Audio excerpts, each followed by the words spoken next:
नवरात्रि के 5वें दिन होती है मां स्कंदमाता की पूजा। जानिए क्या है पूजा विधि, मंत्र और कथा। नवरात्र का 5वां दिन स्कंदमाता की पूजा को समर्पित होता है और मां के इस रूप को ममता की मूरत माना गया है। मां की गोद में भगवान स्कंद यानी कि स्वामी कार्तिकेय हैं। मान्यता है कि स्कंदमाता की पूजा करने से संतान सुख की प्राप्ति होती है और आपकी संतान की हर बुरे प्रभाव से रक्षा होती है। आइए जानते हैं स्कंदमाता की पूजा विधि और महत्व।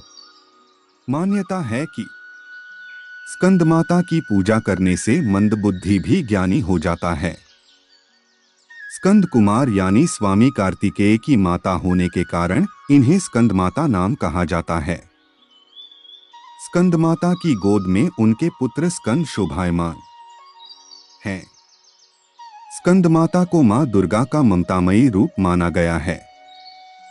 ऐसा माना जाता है नवरात्र में मां इसका रूप की पूजा करने से मां संतान सुख का आशीर्वाद देती हैं।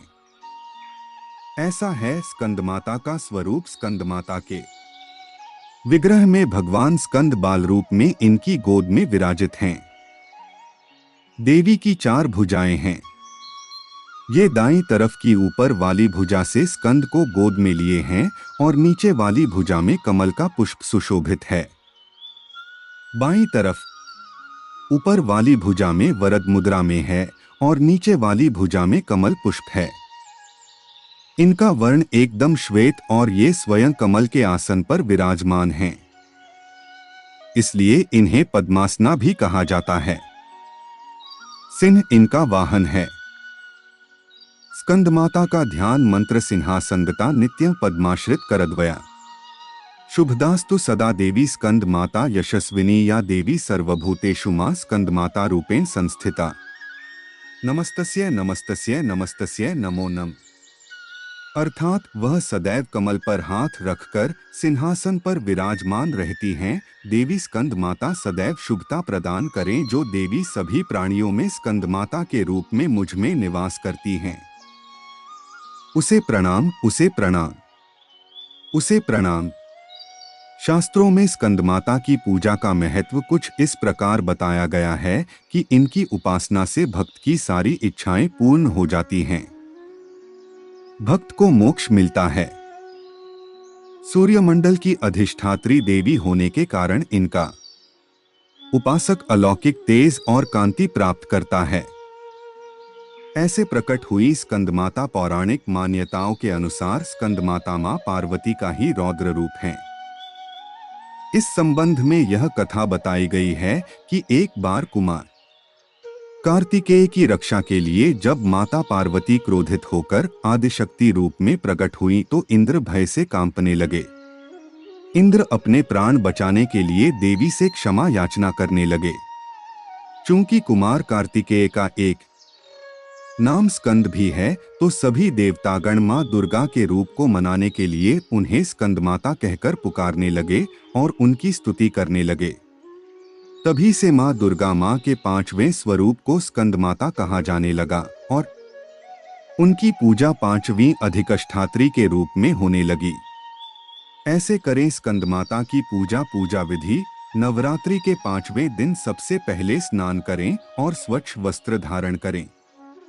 अब घर के मंदिर या पूजा स्थान में चौकी पर स्कंदमाता की तस्वीर या प्रतिमा स्थापित करें।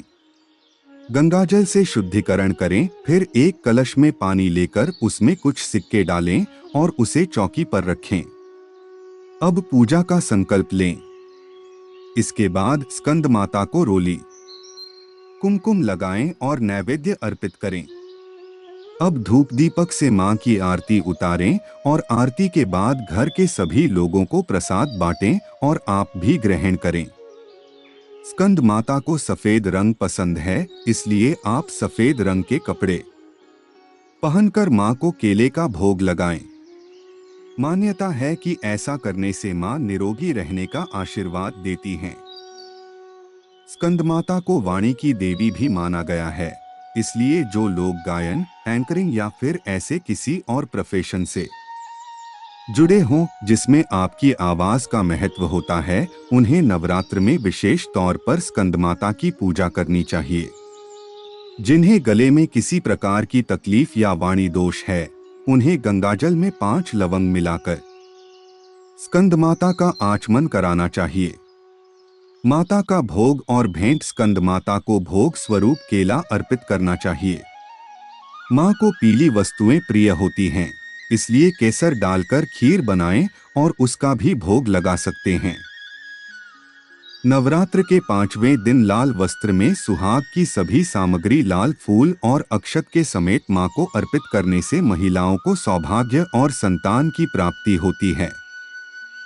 इसके साथ ही 5 कन्याओं और 5 बालकों को भेंट स्वरूप खीर और मिठाई देने से मां भगवती प्रसन्न होती हैं। देवी की कृपा से आपकी खाली झोली भरती हैं और सभी मुरादें पूरी होती हैं। मां स्कंदमाता की कथा पौराणिक कथा के अनुसार तारकासुर नाम का एक राक्षस था। उसने घोर तपस्या करके ब्रह्मा जी को प्रसन्न कर लिया था। उसकी तपस्या से प्रसन्न होकर ब्रह्मा जी प्रकट हुए।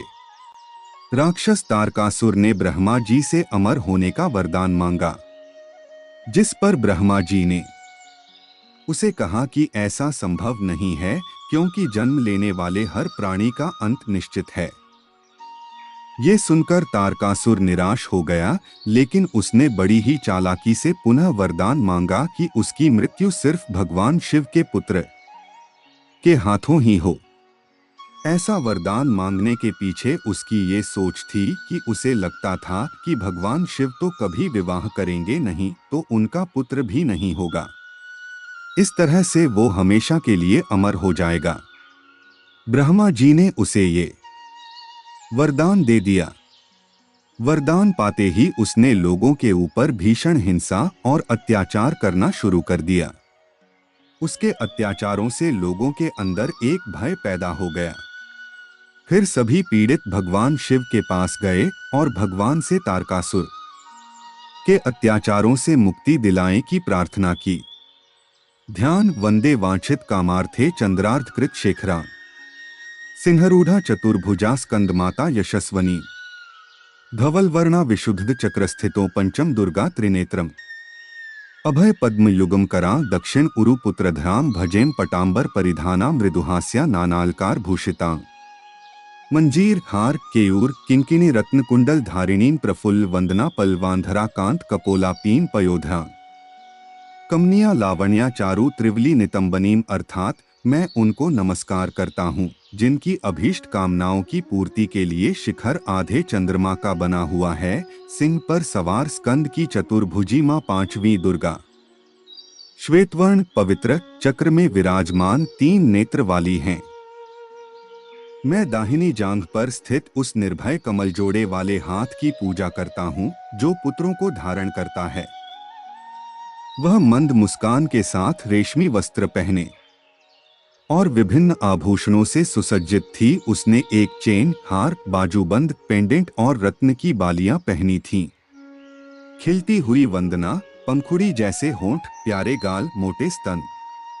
वह 3 सुडौल और कूल्हों वाली बहुत सुंदर और आकर्षक थी। स्तोत्र पाठ नमामि स्कंदमाता स्कंदधारिणी समग्र तत्व सागर रंपार पार गहराम शिवा प्रभा समुज्वला स्फुच्छ शाक्षेखरा ललाटर्त भास्करा जगत प्रीति भास्कराम महेंद्र क्षपार्चिता सनंत कुमार सस्तुताम सुरासुरेंद्र वंदिता यथार्थ निर्मलाद्भुताम अतर्क्यरो चिरुविजा विकार दोष वर्जिता मुमुक्षुभिर्विचिंतता विशेष तत्वमुचिताम नानालंकार भूषिता मृगेंद्र वाहनाग्रजा सुशुद्ध तत्वतोषणा त्रिवेंद्रमार्भुष्टाम सुधार्मिक औपकारिणी सुरेंद्र कौरिघातिनी शुभा पुष्पमालिनी सुकर्णकल्पशाखिनीं तमोन्धकारयामिनी शिवस्वभाव कामिनी सहस्त्र सूर्य राजिका धनज ज्योगकारिका सुशुद्ध काल कंदला सुभड़ वृंदमजुल्ला प्रजायिनी प्रजावती नमामि मात्रन सतीं स्वकर्मकारिणी गति हरिप्रयाच पार्वती